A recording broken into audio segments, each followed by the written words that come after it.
Hello everyone, welcome to my channel Skill Matrix. Today we will do class 11th maths chapter 2 concepts with some previous year midterm questions. So our first question is on functions. Is gx equal to this? ये एक set of ordered pair है. Is a function. Justify. If this is described by the relation gx equal to this, then what value should be assigned to alpha and beta?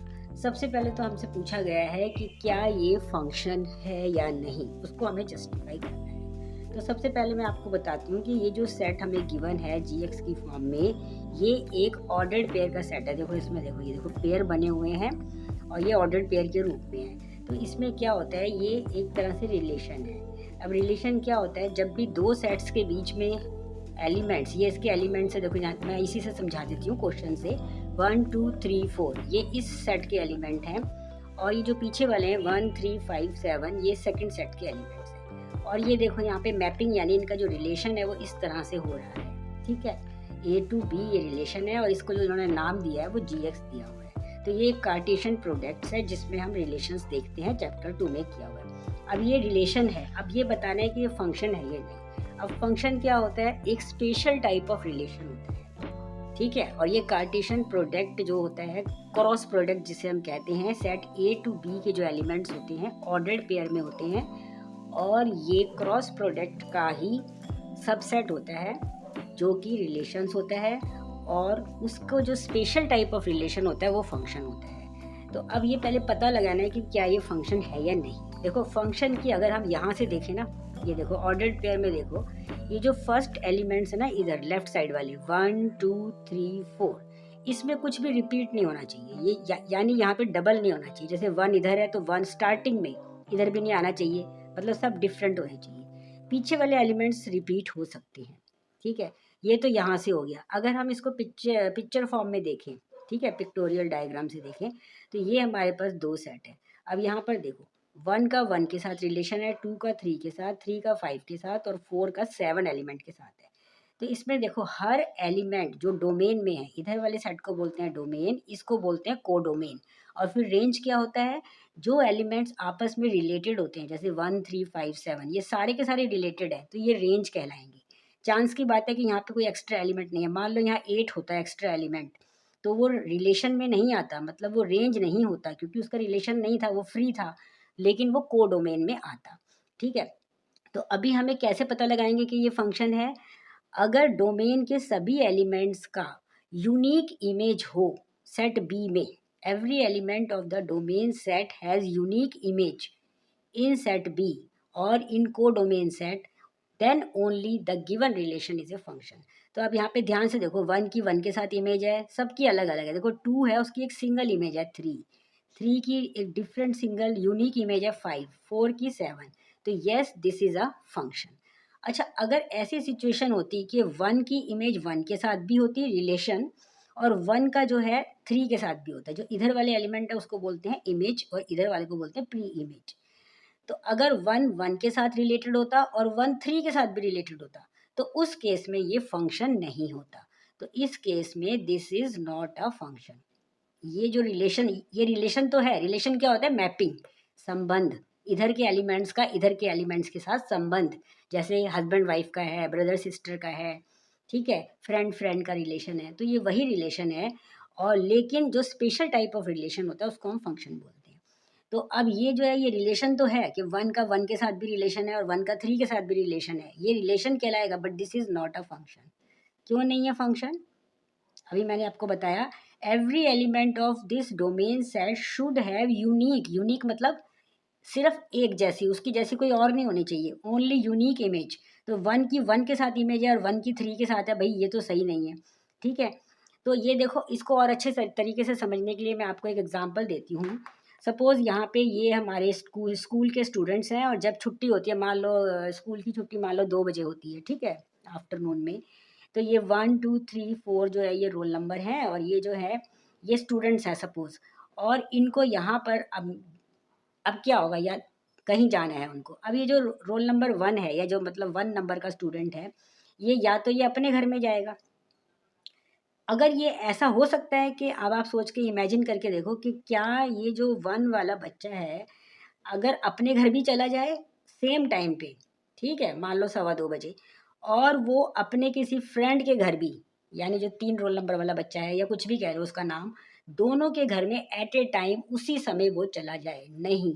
अगर ऐसी situation है तो ये फिर इंसान नहीं है, ये क्या है, भूत है। क्योंकि भूत ही ऐसे होंगे कि वो एक ही जगह पे दो, एक ही टाइम पे दो जगह चले जाएं। तो ऐसी सिचुएशन जब आ रही है कि एक ही एलिमेंट है और उसकी दो डिफरेंट इमेज है, दो भी हो सकती है, तीन भी हो सकती है, तो वो पॉसिबल नहीं है। तो that is not a function कि एक स्टूडेंट आफ्टर, जब स्कूल क्लोज होता है तो वो दो स्टूडेंट्स के घर में एट ए टाइम नहीं जा सकता। जबकि उल्टा हो सकता है, उल्टा उल्टा इन द सेंस कि देखो दो बच्चे, जैसे ये 2 रोल नंबर 4 रोल नंबर, ये जो दो बच्चे हैं ये किसी एक बच्चे के घर जा सकते हैं। जैसे दो बच्चे हैं वो एक के घर में चले गए पार्टी मनाने, या तीन बच्चे भी जा सकते हैं एक के घर में। तो कैसी सिचुएशन हो सकती है, देखो ग्रेटर देन वाला साइन पॉसिबल है। अगर हम यहाँ से देखें ना, देखो ये देखो 2 रोल नंबर 5 के घर जा सकता है, 4 भी जा सकता है, एक ही के घर में, ज़्यादातर ज़्यादा बच्चे एक के घर में जा सकते हैं, लेकिन एक बच्चा एक ही टाइम में सभी के घर में कैसे जाएगा? या तो वो अपने घर में जाएगा या फिर किसी और के घर में जाएगा। तो इसका मतलब है कि ये लेस देन वाला जो यहाँ पे बन रहा है ना एक तरह से डिज़ाइन, ये जो लेस देन वाला डिज़ाइन जब भी बन जाएगा तब वो फंक्शन नहीं होगा, और अगर ग्रेटर देन वाला हो जाएगा तो वो फंक्शन हो जाएगा, और अगर इस तरह से होगा जैसे ये लाइन लाइन बन रही है तो भी फंक्शन हो जाएगा। तो अब इसको जस्टिफाई कैसे करना है, इसको लिखना कैसे है? तो इसका हमारा आंसर हो जाएगा yes, given set is a function, ये जो आपको सेट दे रखा है, ठीक है, इज, या ऐसे भी लिख सकते हो yes it is a function. तो इसको आपको जस्टिफाई करना है, आप इसको डायग्राम से जस्टिफाई कर सकते हो इस तरह से, या फिर लिख कर भी कर सकते हो।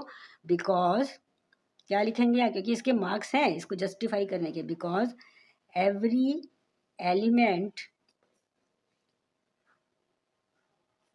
इन फर्स्ट सेट कह लो या फिर डोमेन सेट, क्योंकि ये जो आगे वाले होते हैं डोमेन होता है, ये डोमेन सेट है। Yes it is a function because every element in domain set has unique image. अब ये यूनिक का ध्यान रखना, ठीक है, यूनिक इमेज, इमेज मतलब ये जो इसका परछाई जो यहाँ से यहाँ तक आ रही है, ये जो इसका ये जो नाम है, यूनिक इमेज इन कोडोमेन, यानी सेकंड सेट, ठीक है, कोडोमेन सेट कह सकते हो। तो ये तो हमको इतना पता चल गया कि ये फंक्शन है और इसको हमने जस्टिफाई कर दिया। ये 3 मार्क्स का क्वेश्चन है, मिड टर्म में आया हुआ है। तो अब इसके बाद इतना काम खत्म हो गया, सपोज आपको 1 या 1.5 नंबर मिल गए। अब उसने बोला है कि if this is a described bye a relation, अब उसने बोला है कि इसको एक फॉर्मूले से डिस्क्राइब करा गया है like this, then what values should be assign to alpha and beta. Alpha और बीटा को हमें कौन सी वैल्यूज मिलेंगी, अल्फा और बीटा की वैल्यूज निकालनी है। तो अब वो कैसे करेंगे, देखो यहाँ पे अल्फा बीटा वेरिएबल है, दो वेरिएबल हैं। आपने 10th तक पढ़ा है, 9th 10th में आपने सिस्टम ऑफ इक्वेशंस करा था, जिसे हम हिंदी में समीकरण बोलते हैं, ठीक है। तो सिस्टम ऑफ इक्वेशंस आपने किया था, तो उसमें आपको क्या करना होगा कि यहाँ पे हम दो इक्वेशंस बनाएंगे जिससे हमें अल्फा बीटा की वैल्यू निकल जाएगी। अब वो इक्वेशंस बनेंगी कैसे, देखो ये जो इधर के जो पहले एलिमेंट है ना, ये सब x का काम करती हैं, ये हमें x की जगह पुट करना है। तो यहाँ पे हम x की जगह कुछ भी पुट कर सकते हैं, ये चारों पुट कर सकते हैं बारी बारी, लेकिन हम दो से काम चला लेंगे क्योंकि हमें अल्फा और बीटा दो इक्वेशंस ही चाहिए। तो जैसे मैं पहले 1 पुट करती हूँ, x की जगह जहाँ भी x है वहाँ 1 पुट कर दिया, तो ठीक है, तो यहाँ पे मैंने 1 पुट करके दिखा देती हूँ। तो अब देखो g(1), ये तो अल्फा हो गया, अल्फा प्लस बीटा। अब g(1) का मतलब क्या है, यहाँ पे g इमेज है, ठीक है। तो g(1) का मतलब हम इसको शॉर्ट फॉर्म में y भी कह देते हैं, ठीक है, आप इसको y कह लो। तो यहाँ पे x होते हैं आगे वाले एलिमेंट और y होते हैं ये जो सेकंड वाले हैं, इमेज इमेज सेट, ये जो पीछे वाला है इमेज सेट है, और ये जो gx है ये इमेज का काम कर रही है। तो g(1) यानी 1 की इमेज जो है वो क्या है, 1 ही है। ये हम नहीं कह रहे, क्वेश्चन कह रहा है, ये देखो पिक्चर में भी देख लो। तो g(1) की वैल्यू क्या हो गई, 1। तो अब आपके पास एक इक्वेशन तो ये बन गई, ठीक है, अभी अल्फा बीटा नहीं निकला। अब दूसरी इक्वेशन क्या होगी, x की जगह पुट करो 2, अब की बार तो हमने x की जगह 2 पुट कर दिया, ये हमारा फॉर्मूला था क्वेश्चन। तो यहाँ पे 2 पुट करा तो हमें यहाँ पर मिल गया 2 alpha plus beta, this is your second equation. अब यहाँ पे g2 की वैल्यू क्या है, सेकंड इस एलिमेंट की इमेज, तो सेकंड एलिमेंट की इमेज 3 है, आप पिक्चर में देखो या फिर यहाँ से देखो, ये जो पीछे वाला एलिमेंट है, तो ये 3 हो गया। तो अब हमारे पास 2 इक्वेशन हो गई, सॉल्विंग इक्वेशन 1 एंड 2। ठीक है, तो सॉल्विंग 1 एंड 2, चलिए अब इसको सॉल्व करो। ये तो 10th में किया ही हुआ है आपने। चलो मेरे साथ इसको सॉल्व करो और अल्फा बीटा की वैल्यूज़ निकालो। तो क्या करें, माइनस कर देते हैं, माइनस माइनस माइनस, ये तो कैंसिल हो जाएगा। तो यहाँ से क्या बच गया, -2। ठीक है, माइनस किया हमने, -2 बचा। और यहाँ पर बच गया हमारे पास माइनस प्लस माइनस, जो नंबर बड़ा है उसका साइन। ऐसे ही यहाँ पे माइनस प्लस माइनस, जो बड़ा है उसका साइन। तो ये आ गया हमारे पास माइनस एल्फा। ठीक है, और ये बीटा तो गायब ही हो गया, ये कैंसिल हो गया। तो एल्फा की वैल्यू हमारे पास आ गई 2। अब एल्फा निकल गया तो बीटा फ्रॉम 1 निकाल लो, कहीं से भी निकाल लो। ठीक है, फ्रॉम 1। तो एल्फा हमारे पास निकला 2, तो 1 इक्वल टू 2 प्लस बीटा। तो यहाँ से आ जाएगा 1 माइनस 2 प्लस बीटा। तो ये आ गया 1 माइनस 2 इक्वल है। ठीक है, तो -1 इक्वल टू बीटा। तो बीटा की वैल्यू आ गई -1। तो हमारा आंसर आ गया अल्फा 2 एंड बीटा -1। ठीक है, तो इस क्वेश्चन से हमारा कौन सा कॉन्सेप्ट क्लियर हुआ कि रिलेशन क्या होता है। ठीक है, मैपिंग, यहाँ से लेके यहाँ तक की मैपिंग। रिलेशन वही जैसे brother sister, husband wife, sister sister, friend friend. तो वो एक जनरल रिलेशन है और यहाँ पे एलिमेंट्स का रिलेशन है। ठीक है, और ये एक किसी फॉर्मूले से होता है। देखो ये फॉर्मूला ये रहा। और जब कोई स्पेशल टाइप का रिलेशन होता है तो वो फंक्शन बन जाता है। और उसकी मैंने आपको याद करने का तरीका एक पिक्चर डायग्राम से भी कर सकते हैं, उससे बताया। दूसरे ये बताया कि अगर ऐसे ऑर्डर्ड पेयर की फॉर्म में दिया होता है तो याद रखना कि ये फर्स्ट एलिमेंट की रेपिटेशन नहीं होनी चाहिए, ये सब डिफरेंट डिफरेंट होनी चाहिए। सेकंड वाले की हो सकती है। ठीक है, जैसे वही वाली बात है कि कई सारे बच्चे किसी एक के घर में जा सकते हैं, लेकिन एक ही बच्चा एक ही टाइम में कई सारे घरों में नहीं जा सकता।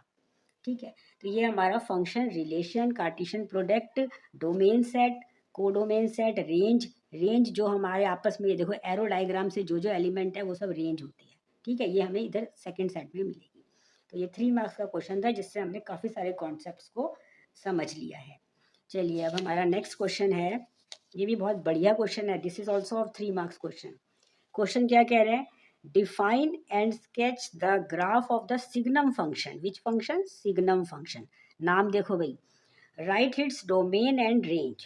पहले ये 3 मार्क्स का है। सबसे पहले सिग्नम फंक्शन की आपको डेफिनेशन लिखनी है, फिर उसकी डोमेन और रेंज बतानी है, और फिर आपको उसका पिक्चर भी बनानी है। तो सबसे पहले देखो, सिग्नम फंक्शन जो है वो एक फंक्शन होता है। फंक्शन मतलब F from R to are.